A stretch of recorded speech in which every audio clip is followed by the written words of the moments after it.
The Emmy goes to... Hello, everyone. Welcome, welcome back, welcome. My name is Pola Hempowicz, and today I thought we'll dive into one of the most prestigious awards in the entertainment industry, the Emmys. We're 2 weeks away from the Primetime Emmy Awards, so I thought it was a good time to discuss the academies, the statues, the rules, the fun behind the scenes. I have been a member of the International Academy of Television Arts and Sciences for the past 6 years, so I thought I'll share some industry insights with you today. So let's start with something that is not super clear, even to the people in the industry. There are 3 different academies, 3 different organizations presenting the Emmy Award. The first one is the Television Academy, or the Academy of Television Arts and Sciences. They present the Primetime Emmy Awards. They're based in Los Angeles, and they award or celebrate the best programming that was aired during the prime time. Think about comedies, dramas, late night talk shows. But a side note, prime time is a term that is specifically linked to the traditional television, what we call linear television. So when you think about Game of Thrones, when you think about Friends, Sopranos, Grey's Anatomy, Modern Family, Succession, Law and Order, all of these shows, they had a certain place in the schedule, and usually it was between 8 and 11 p.m. That's what's called the prime time. This is the slot during the day where the airtime is most expensive. And this is where the biggest premieres happen. But for streaming platforms, there's no such a thing. You as a subscriber, you as a viewer, you decide what time is prime for you. And it's interesting because a lot of streamers are going to win Primetime Emmy Awards, despite the fact of they are not having a primetime slot, therefore no primetime programming. So we moved from the meaning of the word changed a little bit. It moved from the description of the placing in the schedule and the value of the show for the advertisers to higher quality productions. And it's interesting to me, at least, how we changed and how we stick to certain names, even though they're no longer applicable. And so that's Primetime. That's the Television Academy. The second institution is called National Academy of Television Arts and Sciences. And when you think about this organization, you think about daytime Emmys, you think about sports Emmys, documentaries, news Emmys, kids, and many, many more.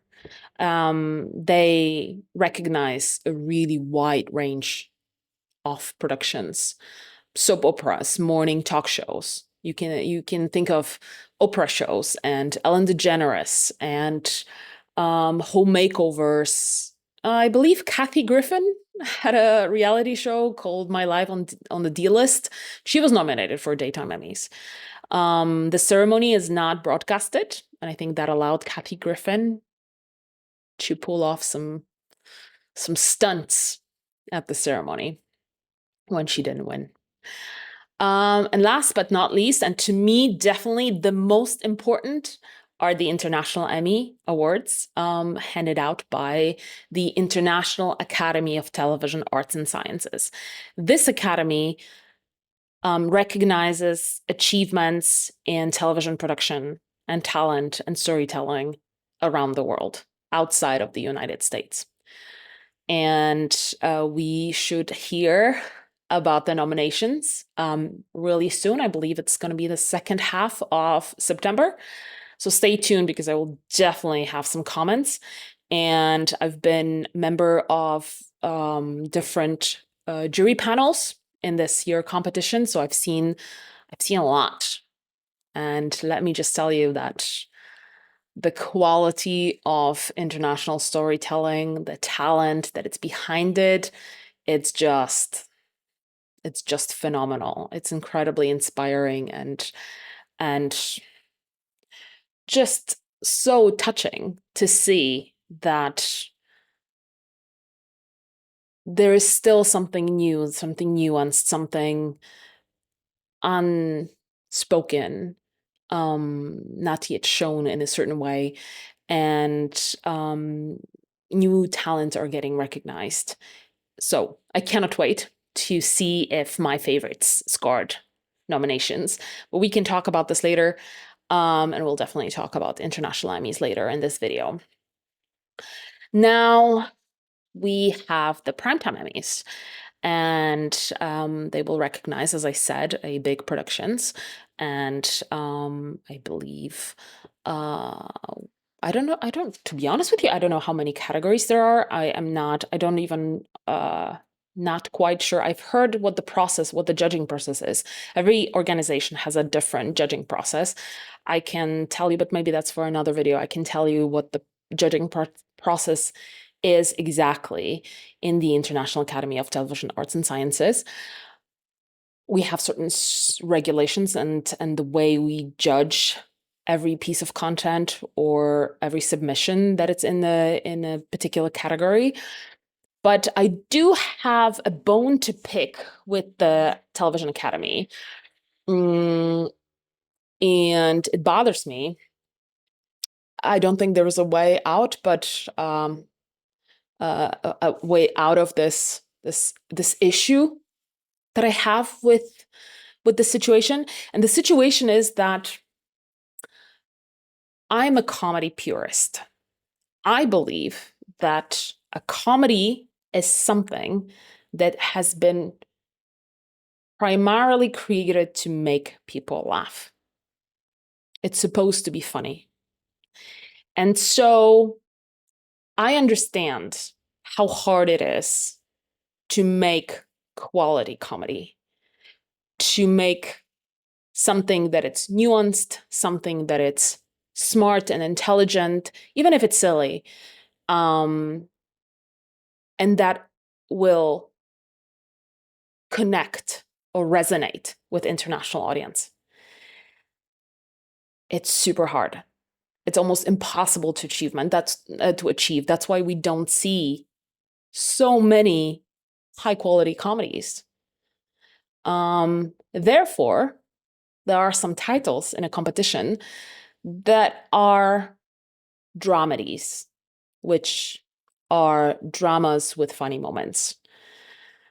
And I don't know if there should be another category specifically for dramedies, but I don't think it's fair. It's fair. Well, come on. I'm not naive enough to believe that everything should be fair. Nothing is fair. But there's an extra work that needs to be done for a comedy to be a good one, to be Emmy worthy or nominee worthy.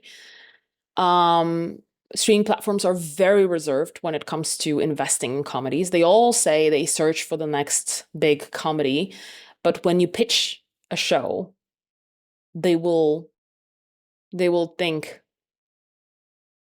twice or three times over this idea, as opposed to something that is based on a book or a true crime story or a drama, because that's a lower risk of production. And so we have those dramedies that are taking spots from other comedies. But when you compare them to dramas, like, real dramas like Succession or Mad Men or Homeland or West Wing,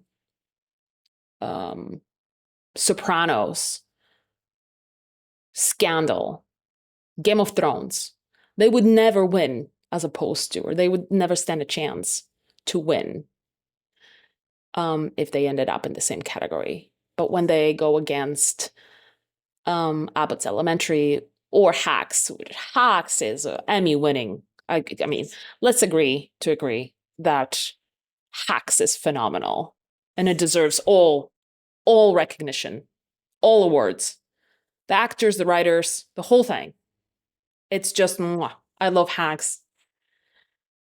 Oh boy, I really hope this year is the year of Hacks. So this is a Primetime Emmys. We'll see the how it's gonna play out.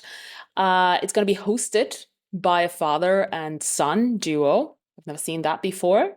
Eugene and Dan Levy are hosting this year. Might be fun, especially for those fans of Schitt's Creek. I haven't seen this show. Should I watch it? I think I should. So many good stuff. So many good things. Anyway, so the Emmys, the Primetime Emmys are coming on the 16th of September. They're not going to be broadcasted in Poland, unfortunately, or at least I think they won't. Usually I would have ProSieben. ProSieben was amazing. It's a German TV station, and they used to broadcast Emmys and Globes and Oscars, so I would stay up in the late and I would watch it, but for some reason we don't have ProSieben anymore, which is very annoying. But yeah, let's talk about it. If you have any bets that you're taking on Primetime Emmys, who's your favorite and who's you hoping to win? And if there are any Hacks fan in the room, please make yourself visible in the comment section. So I told you there are 3 different academies, but there is one prize, one statue. And this statue is this one. It's the Emmy. Now, do you know the story behind the statue? How it was built? Why it's called Emmy? It's a very interesting story. And if you didn't know, there's no shame, because I only found out about this a month and a half ago. And, I've been a member of the Academy for 6 years now. So I don't think it's embarrassing to me. And if it's not embarrassing to me, it's not embarrassing to you. But it's a quite good story. So in 1948, there was a contest to design a statue for this television award. And a guy, his name I keep forgetting. So let me just sneaky look on my notes, which says Louis McManus. Louis McManus. He designed this. And that is the figure of his wife. It's a statue of a woman. It's a figure of a woman, wife, with wings, art, clearly. And this round thingy, it's not a globe, okay? It's an atom. Science. And do you know the name of the wife? Come on. It's Dorothy. It was a trick question. The name Emmy comes from something completely different. And I don't even know how to explain it, because I barely understand. I understand 2 out of 3 words in this description and this name. And it's the same amount of words that I can pronounce correctly. And it's called image orthicon tube. It's something. It's something that was used, I believe it's a part of a camera. That's something. I should know. And I can imagine it in my head. I'm not very, I Google translated into Polish to understand what it means, and even Google Translate failed me. I think the next step maybe is ChatGPT. Maybe I should ChatGPT solve this. Prompt it. Anyway, you can Google it. It's not so hard. It's called image orthicon tube. And it was called Emmy. But because this lady over here is a lady, the then president of the Academy, and his name was Harry Lubke, which could be Polish, I don't know. But he said, okay, let's turn it into a girl's name, and it's going to be an Emmy. It's Emmy, not an enemy. It's Emmy. And she's beautiful. She's so beautiful. I think it's like, personally, I might be biased, but this is the most beautiful award in all of them. And speaking about all of them, Emmy is a part of 4 most prestigious awards in the entertainment industry. Can you name other 3? They're part of a collective that is called EGOT, and there are only 19 people who belong to the EGOT club. So EGOT stands for Emmy, Grammy, music, Oscars, movies, and T for theater and Tonys.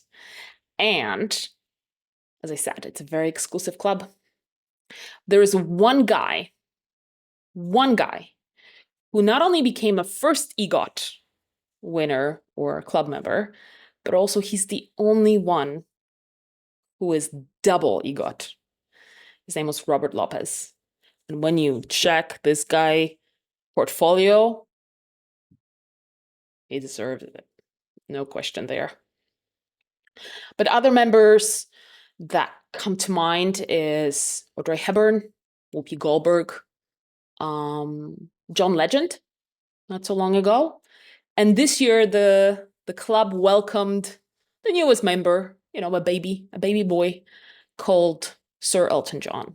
A new EGOT winner. If you don't know, those are initials for all the top awards. Last night, Elton John won an Emmy award for his Disney Plus special, Elton John Live. Farewell from Dodger Stadium. The iconic rock star already has a Grammy, Oscar, and Tony, but was missing that elusive Emmy. John wasn't at the award ceremony, but producers for the special accepted the award on his behalf. Only 19 people have ever received the exclusive EGOT status. EGOT is considered a grand slam of show business. It's an extraordinary achievement for an individual to win all 4 of these awards. How can you excel in all of those 4 fields for music, film, TV, and theater? I cannot imagine how phenomenal you have to be at your craft to get to the point of this level of recognition. But winning an Emmy is an accomplishment in itself. And I'll tell you even more. Being nominated, especially for International Academy of Television Arts and Sciences, this is an extraordinary achievement in itself. Because, and I think this is one of my favorite part about this academy. So we have 16 categories, and every category is divided by 4 regions. And we make sure that every region is represented. And when you're nominated, that means that in this particular year, in this particular category, you are the best in your region. So you've already won. You might not have a Emmy statue just yet, but I'm pretty sure it's coming at some point. I will jump on the next video, especially around the nominations, and I will walk you through the judging process and what it means and how the Academy is celebrating the nominees. Because the World Television Festival, which takes place in New York a weekend before the gala, which happens on Monday, is something worth witnessing. It's a beautiful, beautiful celebration and recognition of everybody that's nominated. And I'm very, very privileged and honored to be a part of these celebrations every year for the past 6 years. All right, so that's it for me. If you have more questions about the Emmys, please let me know. If there's anything about the TV industry that you'd like to learn more about, whether it's prime times and shows and behind the scenes or other competitions, or if you want to learn more about the International Emmys, please do let me know. I will be happy to cover it. I'll see you soon, probably right after the Primetime Emmys and then around the nominations of the International Emmys. And to everybody that's been nominated, well done. Congratulations. Cheers. Phenomenal. I'm a little bit jealous. Yeah. And thank you for keeping us entertained, and especially thank you to all the comedy creators. And I'm very grateful for your work. Okay, I'll see you soon. Bye.